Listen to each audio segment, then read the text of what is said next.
Is in 4-part, Part 1, Part 2, Part 3, and Part 4. Now look at Part 1.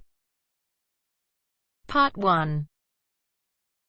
John Helston, a student from London University, wants to know some information about a 21st conference. You'll hear a conversation between John and university staff. Now you have some time to look at questions 1 to 5.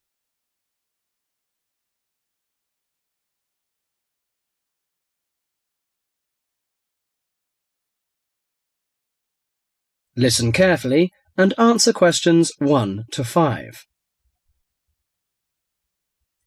University, good morning. Oh, good morning. Can you put me through to the School of Architecture, please? Certainly.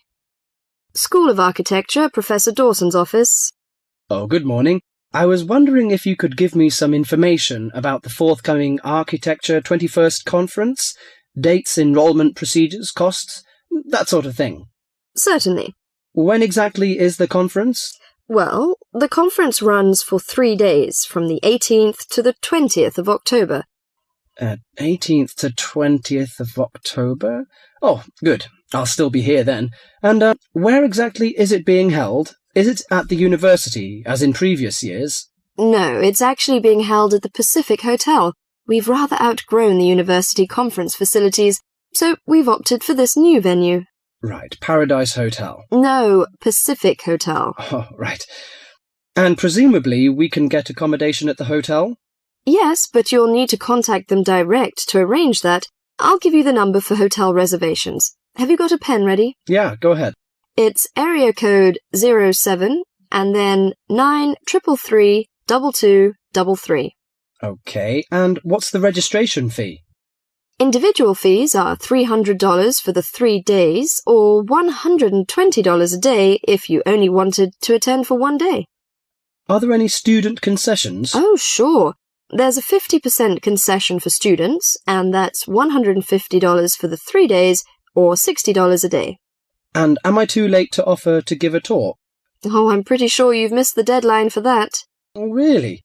But I've only just arrived here in Australia. Is there any way I could have a paper accepted? Well, you'd need to talk to Professor Dawson. He's the person organising the conference this year. I can put you through if you like. Oh, yes, please. That'd be great. Oh, and can I just check the spelling of his name? Is that Dawson? Yes, that's correct.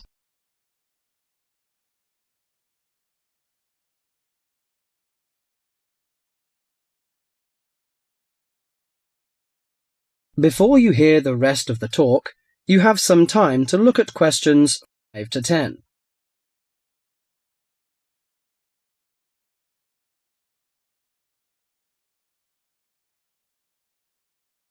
Now listen carefully and answer questions 6 to 10. Professor Dawson speaking. Oh, hello. My name is John Helston. I'm an architecture student at London University. I'm here in Australia for 3 months, looking at energy-saving house designs. Right. I'm interested in giving a talk on my research at the conference, but I believe I may have missed the deadline. Well, strictly speaking, you have. The closing date was last Friday. Oh, no! But we may be able to include your paper if it fits into our program, but you'll have to be quick. Okay. What do I need to do? Send me an outline of your talk, and make sure you'd include an interesting title for the talk, something to attract the delegates' attention. Okay, interesting title, right? The outline should be no more than 300 words, though. Right. I should be able to keep it down to 300 words, but would 400 be okay? No, not really, because we have to print it in the proceedings, and we just don't have the space. Sure, I understand. And also, can you send me a short CV, the usual stuff, name, age, and qualifications, that sort of thing? Right, include a brief CV. Actually, you can email it to me. That'd be quicker. Sure, what's your email address? Well, the best thing would be to send it to the conference administrative officer. The address is admin in lowercase, in small letters. Right, so that's admin @uniconf.edu.au. Right. I'll do that straight away. Thank you very much. You've been very helpful. OK, well, we hope to see you in October then. That is the end of part 1. You now have half a minute to check your answers.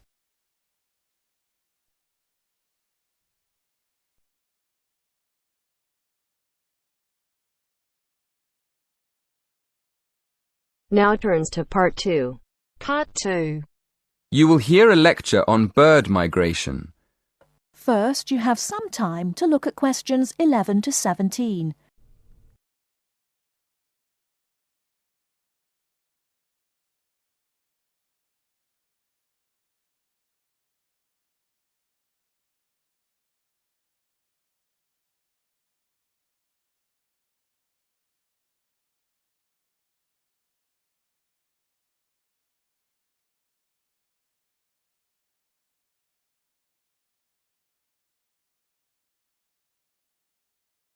Now, listen carefully and answer questions 11 to 17.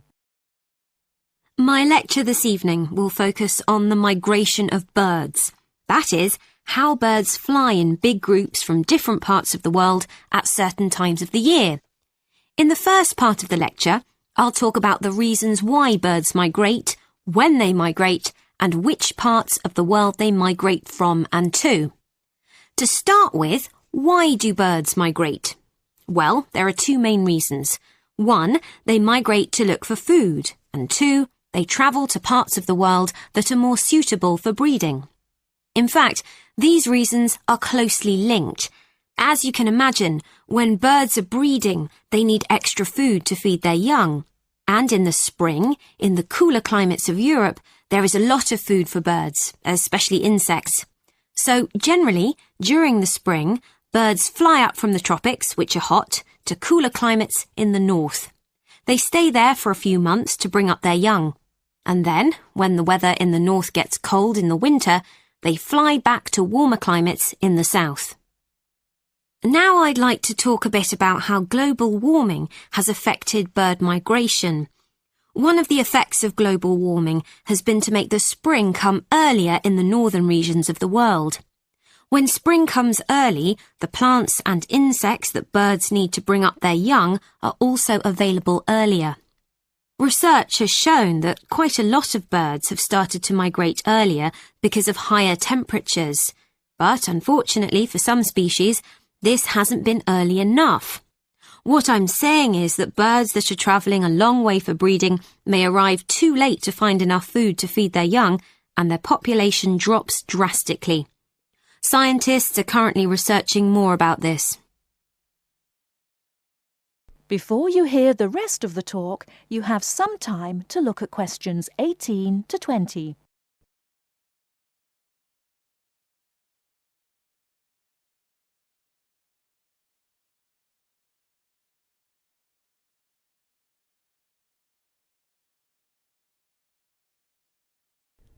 Now listen and answer questions 18 to 20. Now, I thought I'd finish by just briefly describing a few different patterns of migration. Migration varies with the type of bird and the area they come from. For example, one kind of migration is partial migration. This means that some birds in a particular species will migrate and others won't. It usually depends on how the weather affects food supplies, and very often happens in the tropics. In another migratory pattern, a bird called an Arctic tern migrates the whole length of the globe, from the North Pole to the south. The Arctic tern travels between 12 and 15,000 kilometres each way when it migrates in a complete circle around the world. It's quite amazing. Right, and lastly, I'd like to mention a pattern which isn't nearly as spectacular, but is very interesting. And this is the way many birds migrate across North America. In this pattern, the birds fly northwards in the west of the country and then back south again in the east. So, if you imagine it, they're actually migrating in a circular pattern, like the hands of a clock, not in a straight line, as we might think. That is the end of part 2. You now have half a minute to check your answers.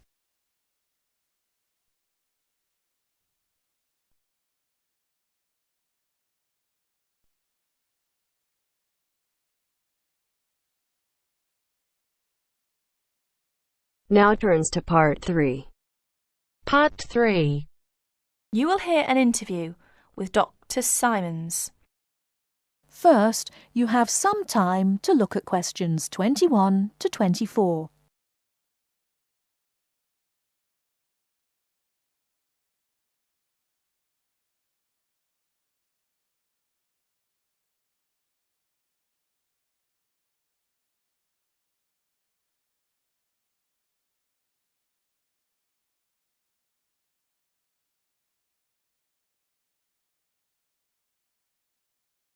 Now, listen carefully and answer questions 21 to 24.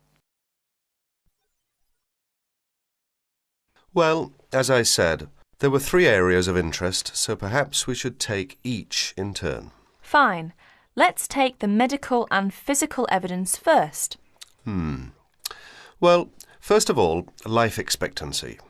Although some very old individuals were encountered, the Ramesses is a case in point. He was probably over 90. It seemed the average Egyptian died rather young, from about 30 to 35 years old, on the whole. Although the nobility, as might be expected, tended to live longer. Some of them have been found to be 50 or 60 years old.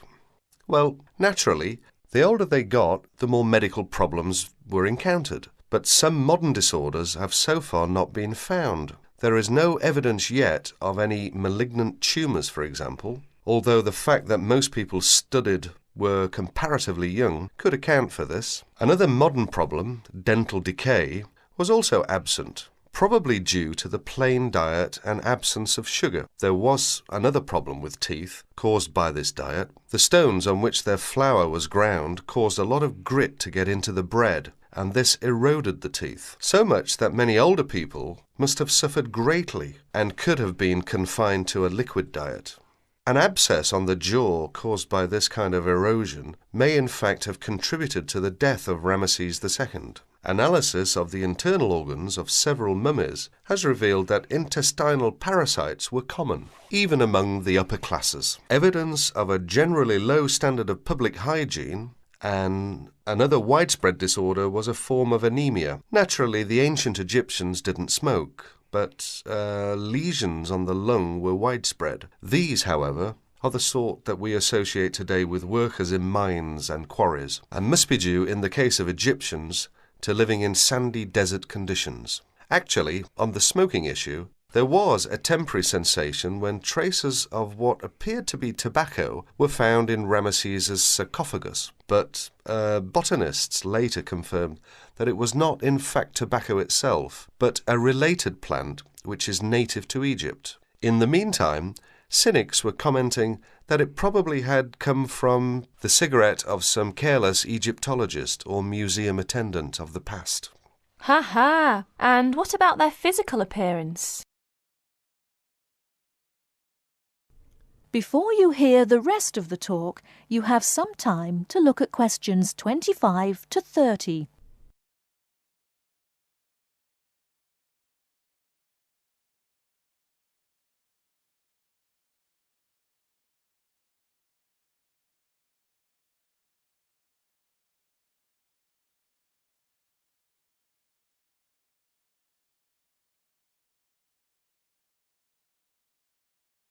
Now listen and answer questions 25 to 30. Well, what would you expect from seeing Egyptian art? They were light and slight in build. The average height for both men and women was about 1.60 meters, and studies of the skeletons from which the covering of flesh can be extrapolated suggest that they weighed much less in relation to their height than most modern people. From about 10 to 15 kilograms, less than someone of a similar height today is the estimate. And what about mummification? Well, the first thing to be said is that it wasn't always done in the same way. and it was by no means infallible, as many people tend to think. Many bodies, including that of the famous King Tutankhamun, were also entirely destroyed by overuse of one or another of the substances generally employed.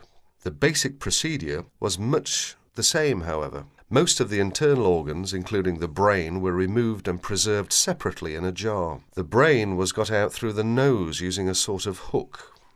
Oh dear. Yes, it used to be thought that the heart was always removed too, but in the case of Ramesses it was found in place. The body was then immersed in a substance called natron.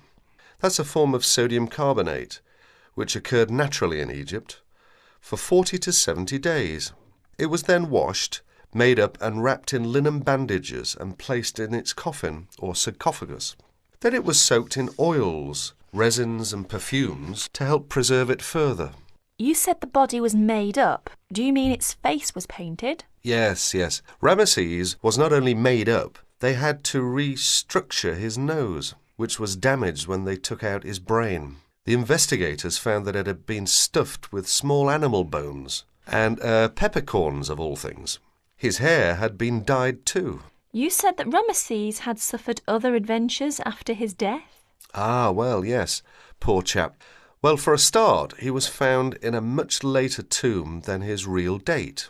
Along with a lot of other pharaohs, it looks very much as if the priests of later times had moved and reburied him to save him from tomb robbers. His body was transported, along with the other pharaohs found in the same tomb, to the Cairo Museum. That was in 1871, and it was put on display. Well, naturally, removed from the dry desert atmosphere, his body started to deteriorate, and by the 1970s was in very poor state.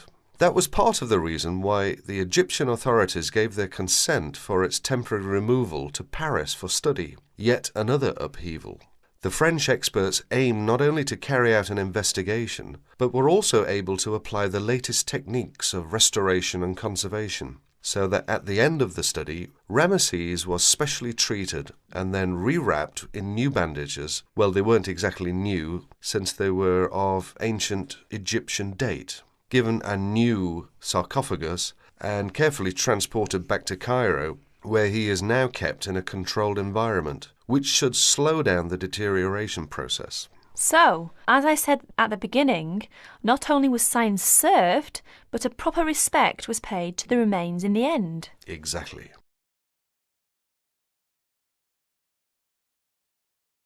That is the end of part 3. You now have half a minute to check your answers.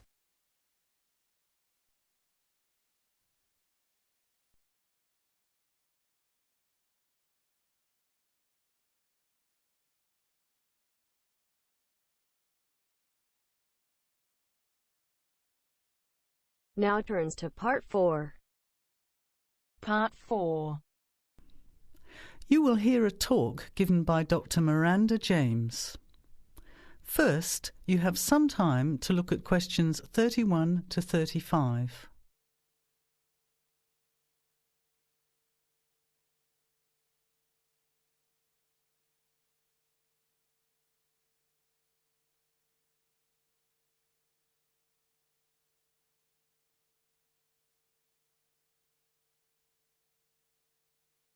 Now, listen carefully to the talk and answer questions 31 to 35. Good afternoon, everybody, and welcome to the first in a series of talks we have arranged for the Overseas Students Association this semester. Dr. James has very kindly agreed to speak to us today on the topic of public speaking, and judging from the large numbers of you here, it's clearly a subject of great interest and relevance. Dr. James. Hello. It's good to see so many of you here, and hopefully what I'm going to tell you will be useful to you both here at the university and in your future employment. Many people avoid speaking publicly, by which I mean in front of, say, 10 or more people. Not because they lack the ability, but mainly because they lack confidence, which is really only due to lack of practice. Today, as a consequence of the influence of television, audiences expect speakers to be relatively brief and to the point, in addition to being well-informed and interesting or entertaining. Probably the most important part of public speaking is what you do beforehand, by which I mean preparation. This includes practical details, such as knowing precisely what your topic is and exactly how long you are expected to talk for. You should also plan the content thoroughly. A good strategy is to write out the content as you intend to say it, and then make brief notes, preferably on small cards, which you use to talk from. This way you sound more natural. You incorporate pauses while you look at your notes, and you can then look at your audience while you are speaking. Never read your speech without looking at the audience. Eye contact is a very important part of communicating with an audience. So deliberately move your head and look around at your audience. Pauses are important, as most people, when they are nervous, tend to rush through their speech. Now you have some time to look at questions 36 to 40.